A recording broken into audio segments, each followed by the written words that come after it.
morning and welcome to the Daily Bible Podcast. My name is William Hemsworth. Thank you so much for joining me today. Well, we continue on in chapter 5, but today we actually conclude what is known as the beatitudes. These are important sayings of Jesus that, we've heard them. Blessed. The sentences start off with blessed are those who mourn, blessed are the meek, blessed are you when you're persecuted, etc., etc. If you haven't read these on your own, I encourage you to go back and read them. They start at Matthew chapter 5, verse 3. And of course, you can always listen to the past 5 episodes of the show because we've covered them a little bit. Today we're going to conclude the Beatitudes, and so we're going to read Matthew chapter 5, verses 11 and 12, which say, "Blessed are you when people revile you and persecute you and utter all kinds of evil against you falsely on my account. Rejoice and be glad, for your reward is great in heaven. For in the same way they persecuted the prophets who were before you." Christ is our example of perfection.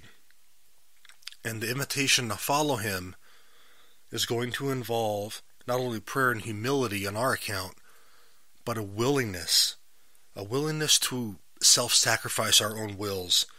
It's to endure hardship and persecution because of our faith. That's the call of a disciple. So I look at the 11 of the 12 disciples that Jesus had. John was the only one that wasn't martyred for his faith. He died of natural causes, but he was exiled. The other 11 were killed.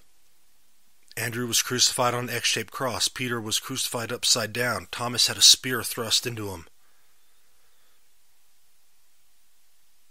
The Apostle Paul had his head chopped off.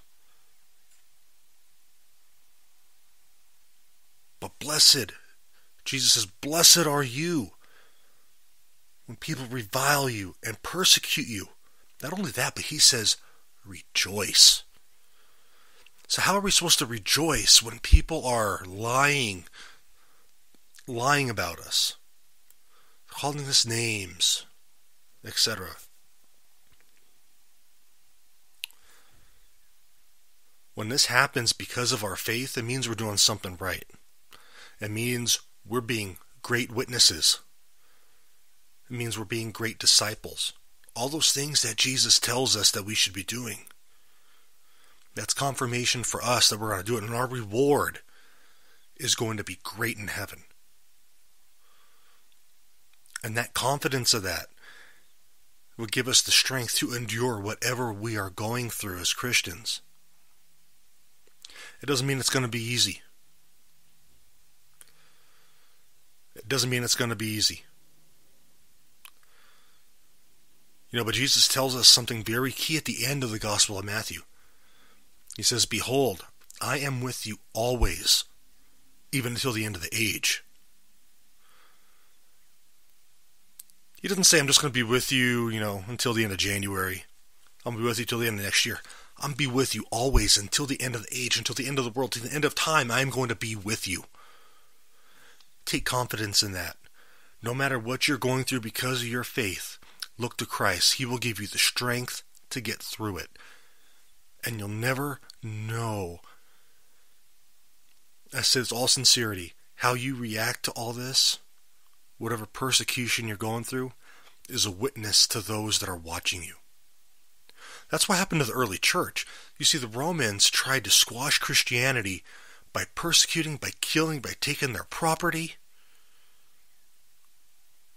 But through it all, they still followed Christ. They were still true to their witness. And Christianity flourished in the face of persecution, in the face of a government that wanted it to perish.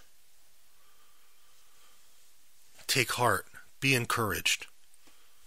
God bless you guys. Thank you for joining me on this episode of the Daily Bible Podcast. Hope you've enjoyed the Beatitudes. Please go back, listen to the previous episodes about them. Read the Beatitudes for yourself as well. Study them. They're very encouraging. As always, if you enjoy the show, please rate it. Please share it. Please leave a review on iTunes. And thank you guys. We had 2 5-star reviews yesterday. Thank you very much. God bless you guys. As always, thank you for listening. God bless you.